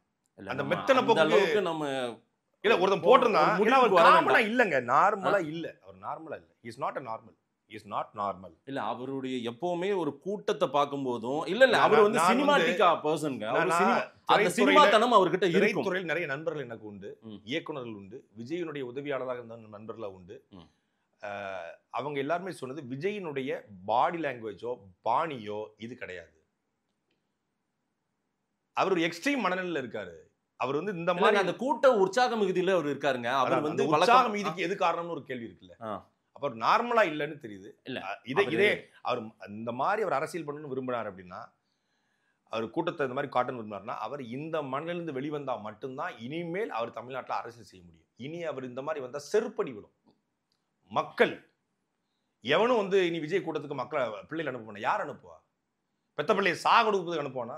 இது தமிழ்நாட்டுடைய பெற்றோர்கள் நம்ம வந்து சொல்ல வேண்டிய தேவையும் கடமை இருக்குது. உங்கள் ஊடகத்தின் வாயிலாக ஒரு கூட்டத்துக்கு போய் உங்க பிள்ளை சாகணும். ஸ்டெர்லைட் போராட்டத்தில் ஸ்னோலின் இறந்து போனா துப்பாக்கி சூடல. ஆனால் அந்த ஒரு வீர மரணம். அது அவருடைய மரணத்திற்கு பிறகு அந்த ஸ்டெர்லைட் இழுத்து மூடப்பட்டது. கந்தசாமி என்கிற ஒரு நபரும் 14 பேர் இறந்து போனாங்க, 50 பேர் காயமுற்றாங்க. ஒரு கொடும் மரணம் தான், வலி தான், வேதனை தான். ஆனா அதற்கு பிறகு ஒரு பெரிய தீர்வு கிடைத்தது. அப்படி செத்து போனா கூட ஒன்று இருக்கு. கீழப்பழு சின்னசாமி தொடங்கி விராலிமலை சண்முகம் தொடங்கி சிவகங்கை ராஜேந்திர ஆரம்பித்து கிட்டத்தட்ட 18க்கும் மேற்பட்ட மொழிப்போர் தியாகிகள் இறந்தாங்க. இந்தி மொழி ஒழிக்கப்பட்டு தமிழ் மொழி காப்பாற்றப்பட்டது. ஜல்லிக்கட்டு போராட்டத்தில் எத்தனையோ பேர் காயமுற்றாங்க, அடிபட்டாங்க, விதிப்பட்டாங்க. உயிரிழப்புகள் பெருசா உயிரிழப்பு இல்லை. ஆனா ஜல்லிக்கட்டுக்கு தடை நீக்கப்பட்டு ஜல்லிக்கட்டு நம்ம விளையாண்டு கொண்டிருக்கோம். ஒரு போராட்டத்துல ஒரு பெரிய மாஸ்க் ரோடு வந்து அதுல நம்ம தியாகம் பண்றோம், நம்ம சாகுறோம்னா அதற்கு ஒரு பெரிய தீர்வு இருக்கணும். இப்ப நம்ம செத்ததுனால பரந்தூர் விமான நிலையம் வரலங்க, நம்ம செத்ததுனால சிப்காட் வரலங்க, நம்ம செத்ததுனால 8 வழிச்சாலை வரலங்க, நம்ம செத்ததுனால நீட் தேர்வு ரத்தாயிடுச்சுங்க. இப்ப அனிதாவுடைய மரணம் அது ஒரு தியாக மரணம். நீங்க இது எதுவுமே இல்லாம அனாமத்தா அனாதையாக மூச்சு திணறி கால்கையில மிதிப்பட்டு நீங்க பாருங்க, ஒரு குழந்தையினுடைய வாய் உடைஞ்சு செத்து போயிருக்குன்னா இதெல்லாம் எப்படிப்பட்ட திருமுருகன். நான் நியாயப்படுத்தல, ஒரு தமிழனுடைய உணர்வு. திரு விஜய் தமிழர். எந்த ஒரு தமிழனுக்கும் கல்லு கூட ஈரம் உண்டு, சரிங்களா? தன்னால உங்களுக்கு அந்த ஈரம் இருக்கான்னு தான் கேக்குறேன். விஜய்க்கு அந்த ஈரம் நான் சொல்றேன், அது புரிஞ்சுக்கோங்க. நீங்க விஜயே என்ன நினைச்சிருப்பாரு? என் கூட்டத்துல என்னால 40 பேர் செத்துட்டாங்களேன்ற ஒரு குற்ற உணர்ச்சி அவருக்கு நிச்சயம் இருந்திருக்கும்ல. இருக்கும். இருந்த மாதிரி தெரியலையேங்க, இருந்த மாதிரி தெரியலையே. அவருக்கு ஒண்ணும் புரியல. புரியல. என்னங்க பணம்? நான் பார்க்காத பணமான்னு சொன்னவர் ஒருத்தருக்கு 1 கோடி அறிவிக்க உனக்கு மனசு இல்லையே. அரசு 10 லட்சம் கொடுத்தோடனே அதுக்கு அப்படியே டபுள் மடங்கு 20 லட்சம் கொடுக்கும். 25 லட்சம் கூட மனசு வர மாட்டேங்குது. 20 லட்சங்கிறது என்ன? அரசு 10, அப்ப நம்ம 2 மடங்கு கொடுப்போம். என்னங்க பணம்? நான் பார்க்காத பணமான்னு நாகப்பட்டினத்துல பேசுனீங்க. 1 கோடி அறிவிச்சு 40 கோடிங்கிறது பிச்சை காசு இல்லையா உங்களுக்கு? 40 கோடிங்கிறது விஜயை பொறுத்தவரை 250 கோடி சம்பாதிக்கிற உங்களுக்கு. ஏன் இந்த 40 கோடி என் மக்களுக்காக என்ன இன்னொரு படம் பண்றேன்டா, 60 நாள் கால்ஷீட் கொடுக்கண்டா, அதுல வர்ற பணத்தை அத்தனையும் கரூர்ல இறந்த மக்களுக்கு கொடுக்கண்டான்னு சொன்னா ராயல் சல்யூட் போட்டிருக்கலாமே. நீங்க அங்க நின்று என்னால அங்க வர முடியல, என் மனநிலை சரியா இல்ல அப்படின்னு திருச்சியில ஒரு பத்திரிகையாளர் சந்திப்பு நடத்தி அந்த வலிய வேதனையை கடத்திருந்தா உங்களை கொண்டாடிக்கலாமே. நீங்க மருத்துவமனையில் இருந்திருந்தா ஸ்டாலின் வந்திருப்பாரா? விஜய் மருத்துவமனையில் இருந்த இந்த அரசியல் வேற மாதிரி மாறி இருக்காதா? தலைகீழ மாறி இருக்காதா?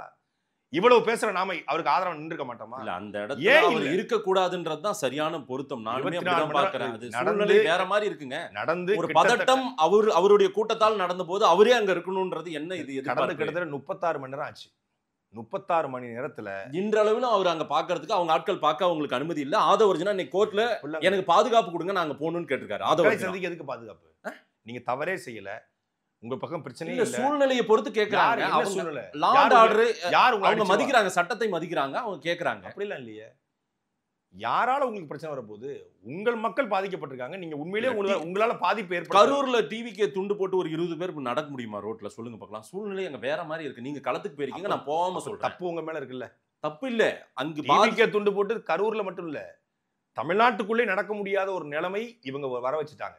ஏன்னா அவ்வளவு தூரம் அரசியல் படுத்தப்படாத தற்குறி ஒரு முட்டாள் கூட்டம் என்று நாம் சொல்வதற்கான காரணமே எவனுக்குமே எந்த அரசியலும் தெரியல. இதை எப்படி கொண்டு போகணும்? தேசிய மனித உரிமை ஆணையத்துக்கு புகார் அளிச்சிட்டு இருக்காரு நிர்மல்குமார். அவரெல்லாம் வழக்கறிஞராங்க. சிபிஐ விசாரணை வேணும். பிஜேபியோட காலில் போய் விழுந்துட்டாங்க தெரியுமா உங்களுக்கு? பாசிச பாஜகன்னு சொல்லிட்டு பாஜக காலில் போய் விழுந்துட்டாங்க நேத்து. பாஜகவுடைய தமிழிசை, நயினார் நாகேந்திரன், எடப்பாடி பழனிசாமி, அண்ணாமலை ஒருமித்த குரலோடு பேசுறாங்க. விஜயினுடைய குரலாவே பேசுறாங்க. பாத்தீங்களா? பாத்தீங்களா இல்லையா? இது என்ன காலில் விழுந்ததுன்றது? இது சரணடைஞ்சிட்டாங்க. ஐயா எங்களை காப்பாத்துங்க. தரப்பு நியாயத்தை அவங்க சொல்லணும்னு நினைக்கிறாரு நிர்மல்குமார். காலில் விழுந்து சரணாகதி அடைஞ்சு எங்களை காப்பாத்துங்கன்னு பிஜேபி கிட்ட போனது 100 விழுக்காடு உண்மை. அதனாலதான் பிஜேபி மொத்தமா இறங்கி நின்று இதுல வந்து அது நடந்துச்சு இது நடந்துச்சு கவர்மெண்ட் மேல சார்ஜ் பண்ணுது. அதாவது திமுகவை எங்களை விட விமர்சிக்கிற ஆள் கிடையாது. அதுக்கு அரசியல் திமுக ஊழல, கனிமவள கொள்ளைய, திமுகவோட கள்ளச்சாராயத்தை நாம எதிர்க்கிறோம். திமுக ஆட்சியை, வாரிசு அரசியல, குடும்ப அரசியல எதிர்க்கிறோம். ஆனா ஆகாத பொண்டாட்டி கால்பட்டா குத்தம் கைப்பட்டா குத்தம், வாடனா இருந்தாலே அடிப்போம், அரண்டவங்கண்ணுக்கு இருண்டதெல்லாம் பேய்ங்கிற மாதிரி இந்த செயல் தவறானது. இந்த கூட்டமே தவறானது. இந்த கூட்டத்துல பிரச்சனை ஏற்படும் தெரிஞ்சு உள்ள போனது தவறானது. காலையில இருந்து 8 மணில இருந்து 8 மணி வரைக்கும் காக்க வச்சு, தண்ணி கொடுக்காம, சாப்பாடு போடாம, அவனை கால் கெடுக்க நிக்க வச்சு, அவன் உங்க மாஸ் மென்டாலிட்டியை காட்டுவதற்காக, உங்களோட கிரௌட காட்டுவதற்காக அவனை நீங்க பழி கொடுத்திருக்கீங்க. இந்த மரணத்திற்கு முதன்மை பொறுப்பு விஜய், தாவேக்காவுடைய பொதுச் செயலாளர் ஆதவ அர்ஜுனா, குஷி ஆனந்த். தீர்ப்பு சொல்லாதீங்க.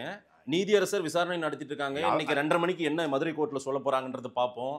நீங்க அதுக்குள்ளே ஒரு முன்முடிவுக்கு வந்துடுறீங்க. அவங்கதான் காரணம். நம்ம அரசியல் சண்டையை அப்புறம் வச்சுக்கலாம். இது அரசியலே கிடையாது. நான் உண்மையை பேசுறேங்க. இல்ல கரூருக்கு நீங்க போயிருந்தீங்கல்ல, நான் இறுதி கேள்வியா அங்க வைக்கிறேன். ஏதோ சதி நடந்ததாகவும் அங்க வந்து இப்ப சதி, அந்த சதிக்கு பேர் விஜய். அது ஒரு சனி, அரசியல் சனி. எங்க அரசியல் சண்டையா அப்புறம் வச்சுக்கலாம்னு நான் சொல்றேன். அரசியல் சண்டை இல்லைங்க, நான் உண்மையை பேசிட்டு இருக்கேன்னு சொல்றேன்ல. உண்மையை உணர்வுபூர்வமாக பேசிக் கொண்டிருக்கேன். நான் பேசுவது உண்மை, சத்தியம். நான் பார்த்தவரை, நான் விசாரித்தவரை, அந்த மக்கள்கிட்ட கேட்டவரை இதுதான் நடந்துச்சு, இதுதான் உண்மை, இதுதான் யதார்த்தம். இறுதி கேள்வி, முன்னாள் அமைச்சர் செந்தில் பாலாஜியை சுற்றி எதுக்கு இந்த பேரை அதிகம் பயன்படுத்துறாங்க? அங்க என்ன நடந்துட்டு இருக்கு? அந்த மக்கள் என்ன சொல்றாங்க? அங்க அவருடைய பேரை அலிகேஷனா இப்ப கொண்டு வந்து எல்லாம் அது வைக்கிறது வந்து தாவேகா தரப்புல இருந்து வைக்கப்படுது. தன் மீதான தவறுகளை மறைப்பதற்காக ஆளுங்கட்சியின் மீது ஒரு பழி தூக்கி போடுது. செந்தில் பாலாஜி மீது ஏற்கனவே 1000 விமர்சனங்கள் இருக்கு. அந்த விமர்சனத்தோடு சேர்த்து இதையும் வைக்கும்போது நியாயப்படுத்தும். நாகப்பட்டினத்துல இது நடக்கல, திருச்சியில நடக்கல, நாமக்கல்ல நடக்கல, கரூர்ல மட்டும் நடக்குது. ஏன்னா கரூர்ல மட்டும் தான் நீ காலில இருந்து காக்க வச்சிருக்க, பெரிய கிரௌட சேர்த்திருக்கிற, பெரிய தண்ணி கூட கொடுக்கல. 12:30 மணின்றவங்க அவங்க காலையில இருந்தே வந்துட்டாங்க. காலையில 7 மணிக்கு வீட்டுல இருந்து கிளம்பிருக்காங்க. இல்ல ஆக்சுவலா நான் வந்து நாமக்கல் லைவ் கேட்கல. இல்ல நாமக்கல்லே காலையில 6 மணிக்கு பார்த்தேன். அங்கேயே வந்து பெண்கள் வந்துட்டாங்க. ஒரு தம்பி நான் அத சோஷியல் மீடியால போட்டுருந்தேன். 12 மணிக்கு வந்துட்டான். ஆமா. அப்ப நைட் வந்தவனுக்கு அவனுக்கு எவ்வளவு காசு வச்சிருப்பாங்க? எல்லாம் சாதாரண மக்கள் தானே. பெருசா ஒன்றும் சாப்பாடு வாங்குறதுக்கோ அவன் உற்சாகமன்ல இருக்கும்போது வந்து எந்த சாப்பாடும் அவனுக்கு இறங்க போறது இல்லை. இன்னொன்னு காலையில இருந்து 7 மணிக்கு வீட்டுல சாப்பிடாம கிளம்பி வந்தவங்க சரி 12 மணிக்கு வந்துடுவாரு, பார்த்துட்டு நம்ம கிளம்பிடலாம் அப்படிதான் நினைச்சு போறாங்க. இல்ல அதுலயும் அந்த பெண்ணு, நான் அந்த பேட்டி 6 மணிக்கு நாமக்கல் அந்த கூட்டத்தை பார்க்கும்போது அந்த லைவ்ல சொல்றாங்க, சாப்பாடெல்லாம் என்ன பண்ண போறீங்க, வந்துட்டீங்க இவ்வளவு சீக்கிரம் அப்படின்னா, அதெல்லாம் மதியம் விஜய் போய் பார்த்துட்டு சாப்பிட்டுப்போம் அப்படின்றாங்க. அப்ப அந்த மணல்ல இருக்கும்போது 8 மணில இருந்து 8 மணி வரைக்கும் 12 hours நின்னுகிட்டே, அதாவது வெயில். கரூர் கூட்டம் வந்து 12:30 மணி அவர் பேசணும் அப்படின்னும் போது அவங்க குறைஞ்சது ஒரு 8 9 மணிக்கு 8 மணிக்கு வந்துட்டாங்க. 8 மணிக்கு வந்துட்டாங்க. 8 மணில இருந்து அவங்க வந்து உற்சாகம் பண்ணல. 8 மணிக்கு கொஞ்சம் கொஞ்சமா வருது, பேசிக்கிட்டு ஜாலியா. 4 5 மணிக்கு நிலைமையே வேற மாதிரி இருக்கு. 12 hours ஆயிடுச்சுங்க. 12 hours ஆயிடுச்சு. நம்மள வச்சே பேசுவோம். நீங்களே இருக்கீங்க, நானும் இருக்கிறேன். நாம வந்து வெயில்ல நின்னுகிட்டே இருக்கோம், தண்ணியா நின்னுகிட்டு இருக்கோம். சாப்பாடும் சாப்பிடல, தண்ணியும் குடிக்கல, நெருக்கடி, வேர்வை நாத்தம். இப்படி தனியா நின்னா கூட நின்றலாம், ஒரு மரத்துக்கீழே உட்கார்ந்து போயிடலாம், பசியோட படுத்து கிடக்கலாம். இங்க படுக்க முடியாது, கால்கை நீட்டு கால் வலி ஏற்படும். எல்லாரும் இன்னைக்கு என்ன பெரிய 6 பேக் ஒன்றும் இல்ல. அப்படிங்கும் போது நெருக்கடி 4 மணிக்கெல்லாம் எல்லாம் கொலாப்ஸ் நிலைக்கு போயிட்டாங்க. இன்னொன்னு தண்ணி பாட்டில் இருந்தா கூட தண்ணி பாட்டில பக்கத்துல கூட கொடுக்க முடியாதுன்றாங்க. அந்த அளவுக்கு ஒரு ஜன நெருக்கடி ஏற்பட்டுச்சு. ஒரு பையனே வீடியோ போட்டிருக்காங்க. ஒரு தாவேகா கட்சியை சார்ந்த ஒரு தம்பி இன்ஸ்டாகிராம் ரீல்ஸ் போட்டிருக்கான். ஏன்டா உள்ள வந்தோம்னு ஆயிடுச்சு, என்னால எதுவுமே செய்ய முடியல, தளபதி பேசி 5 நிமிஷத்துல நான் வந்து கூட்டத்தை விட்டு வெளியே வந்தலான்னு பார்த்தேன், ஆனா வர முடியல, அவ்வளவு தூரம் நெருக்கடி ஏற்பட்டுச்சு, இனி இது தவிர்க்கப்படணும்னு சொல்லி அவன் ஒருத்தன் தான் உண்மையா பேசியிருக்கான். அப்படி பல பேர் வந்து பேசுறாங்க. அப்போ 4 மணிக்கெல்லாம் நிலைமை தடுமாறி போயில. அந்த சூழ்நிலை இப்படி ஆகும்னு அவரு கூட கருதி இருக்க கேக்குறாங்க. செந்தில் பாலாஜி அவர்கள் வந்து நம்ம அளவுக்கு செந்தில் பாலாஜி விமர்சிக்க நீங்க பாத்துருக்க மாட்டீங்க. ஆனா செந்தில் பாலாஜி 8 மணிக்கு சம்பவம் நடந்துச்சு, 8:15 எப்படி போனாருன்னு கேக்குறாங்க. அவருடைய வீடு அரசு மருத்துவமனைக்கு பக்கத்துல. நானே விசாரித்து அதை எழுதியிருந்தேன். அதை நீங்க போட்ட பதிவு நான் பார்த்தேன். அப்புறம் வந்து நிறைய பேர் எழுதியிருந்தாங்க, பக்கத்துல இருந்திருக்கு. இன்னொன்னு ஒரு அமைச்சரா இருக்க ஒரு அமைச்சரா இருந்தவர், அந்த கரூர்ல செல்வாக்கப்பட்ட ஒருத்தர், அவர் அங்க சப்போஸ் போகாம இருந்திருந்தாருன்னா மிகப்பெரிய விமர்சனம் அவர் மேல வரும். ஒண்ணு. இன்னொன்னு, அவர் அங்க போனதுனால என்ன நடந்துச்சுன்னா மருத்துவமனை பரபரப்பாயிடுச்சு. அரசு எந்திரம் வேகமா செயல்பட. நாம ஒரு சாதாரண நபரா ஒரு அரசு மருத்துவமனைக்கு போறதுக்கும், ஒரு எம்எல்ஏ எம்பி ஒரு அமைச்சர் ஒரு எஸ்பி ஒரு வர்றதுக்கும் இதாவது. இப்ப யதார்த்தமாவே நான் ஒரு ஸ்டேட்மெண்ட் சொல்லுவேன், சிஎம் எல்லாம் அடிக்கடி நம்ம ஊர் பக்கம் எல்லாம் வரணும்னு நினைப்பேன். ஏன்னா ரோட்டெல்லாம் அதான் நம்ம கேள்விக்கிறோம், புது ரோடு போடுவாங்க. நீ வந்து மருத்துவமனைக்கும் கல்வி பள்ளிக்கூடங்களுக்கும் கல்லூரிக்கும் எல்லாரும் வாங்க. எல்லாரும் வரும்போது நம்ம ஊர்ல பாத்தீங்கன்னா பள்ளிக்கூடம் படிக்கும்போது மாவட்ட கல்வி அதிகாரி வருவாரு. ஆமா. அவர் வர அன்னைக்கு இன்ஸ்பெக்ஷன் போட்டு எல்லாரும் நீட்டா வரணும், முடிவெட்டு வரணும், நகை இருக்கக்கூடாது, பள்ளிக்கூடத்துல கோலம் போட்டு நீட்டா இருக்கும். அன்னைக்கு சாம்பார் நல்லா இருக்கும். வருவாருன்னு. ஆமா, அன்னைக்கு மட்டும் வந்து சாம்பார் நல்லா இருக்கும், பயங்கரமா ஆயிரும் பள்ளிக்கூடம். எல்லாரும் திருநீர் வச்சுட்டு பிள்ளை எல்லாம் மல்லி பூச்சிட்டு வந்திருக்கும். அப்போ அது மாதிரி ஒவ்வொரு நாளும் அதிகாரி இருக்கும்போது அந்த செயல் வந்து ஒழுங்கா நடைபெறும். அப்போ இந்த முதலமைச்சரும் அமைச்சரும் எல்லாரும் வருவதை நாம தவறா அதுக்கப்புறம் அவங்க அரசியல் பண்ணிருக்கலாம். அவங்க முதலமைச்சருக்காகவே அவசர அவசரமாக வந்து போஸ்ட்மார்ட்டம் ரிப்போர்ட் நடந்திருக்கு. நாம கேள்வி கேட்கலாம், கள்ளக்குறிச்சிக்கு ஏன் போகலன்னு கேள்வி கேட்கலாம். இங்க ஏன் வந்துன்னு கேட்க முடியாது. இங்க வந்த முதலமைச்சர் கள்ளக்குறிச்சிக்கு ஏன் போகல, இங்க வந்த முதலமைச்சர் மத்த திருப்பூர் அஜித்குமாருக்கு ஏன் போல, இங்க வந்த முதலமைச்சர் ஏன் தூய்மை பணியாளருக்கு போல, அப்படிங்கிற கேள்வியை தான் நம்ம அரசு நோக்கி எழுப்பினோடியே. இங்க ஏன் வந்த, ஏன் வேகமா வந்த, எதுக்கு நீ அழுத? எங்க சத்தியமா அந்த இடத்துல அந்த குழந்தைகளை பார்த்தா கல் நெஞ்சியும் கரைஞ்சிரும். அன்பில் மகேஷ் மையாவுடைய அழுதாருன்னா அவருடைய அழுகையை கொச்சைப்படுத்துவது அது நாகரிகமானது. அவரு செஞ்ச ஊழல நீ கேள்வி கேளு. ஆனா அன்பில் மகேஷ் பொய்யாமொழியில அந்த இடத்துல நான் அழுதுருப்பேன். இப்ப வெறும் வீடியோ பார்க்கும்போது அந்த குழந்தையை தூக்கிட்டு ஒருத்தர் ஓடி வரும்போது யாருக்கும் சொல்றேன், நான் சாதாரண மனநிலை நான் இல்ல. ஏன்னா அந்த குழந்தையினுடைய புகைப்படம் 2 நாளா என் தூக்கத்தை கெடுத்துச்சு. சேவ் பண்றதுக்கோ இது பண்றதுக்கோ கூட மனசு வர மாட்டேங்குது. ஒரு மாதிரி ஆயிடுச்சு. அது பயங்கரமா டிஸ்டர்ப் பண்ணிடுச்சு. ஏன்னா நம்ம வீட்லயும் பிள்ளை இருக்குல்ல, அதை பார்க்கும்போது நம்ம பிள்ளை முகம் தான் வருது. அப்பா வந்து அந்த குழந்தையை தூக்கிட்டு வந்து யாராவது வாங்கல, ஏதாவது பண்ணுங்களேன்னு போது யாருக்குமே அது வலி இருக்கும். அப்ப அந்த இடத்துல வீடியோவை பார்த்து நமக்கே நான் நேர்லயே அந்த இடத்துல என்ன யாராவது அந்த நடிப்புன்னு ஒருத்தர் சொல்றல. அன்பில் மகேஷ் நான் விசாரிச்சேன்.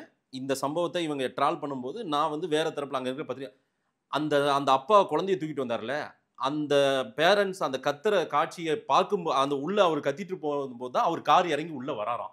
இதை சொல்லும் போது அவர் தூரத்துல இருந்து இதை பார்த்தாருங்க முதல்ல. அதுக்கு பிறகு ஒவ்வொரு காட்சியா அவர் பார்த்துட்டு வரும்போது அவர் எமோஷனல் ஆயிட்டாரு. அன்பில் மகேஷ் எனக்கு சொன்ன தகவலை உடனே நான் வந்து அன்பில் நியாயப்படுத்துறேன். ஆஸ்கார் கொடுக்குற நடிப்பு நடிக்காதீங்கடா. நம்ம அவங்க மேல இருக்கிற வெறுப்பை நம்ம எப்படி நம்ம இதை பயன்படுத்துறோம் பாருங்க. இல்ல திமுகவை விமர்சிக்க லட்சம் இருக்குங்க, 1000 இருக்கு கேள்வி கேட்கறதுக்கு. சரிங்களா? இந்த இடத்துல நீங்க ஆனாலுமே விஜய் யாரையெல்லாம் கிண்டல் செய்தாரோ, யாரையெல்லாம் விமர்சனம் செய்தாரோ அவங்க எல்லாரும் களத்துக்கு போயிட்டாங்க. நமக்கு பாஜக மீது விமர்சனம் உண்டு. தமிழிசை அம்மா வந்தாங்க, அண்ணன் அண்ணாமலை வந்துட்டாரு, நயனா நாயனா வந்துட்டாரு, ஐயா எடப்பாடி வந்துட்டாங்க. நாங்கள் எங்க கட்சி காலையிலே இரவே போய் அண்ணன் நன்மாறனும் தம்பி இடுமானம் கார்த்திக்கும் களத்துக்கு போனாங்க. கட்சி பொறுப்பாளர் போயிட்டாங்க. அங்கிருந்து அபிநயா அக்கா சீதாலட்சுமி வந்துட்டாங்க. இங்கிருந்து நான் அண்ணன் சீமான் ஒரு நிமிடம் கூட அந்த அன்னைக்கு இரவு தூங்கல. உடனே போனோம் அப்படின்னாரு.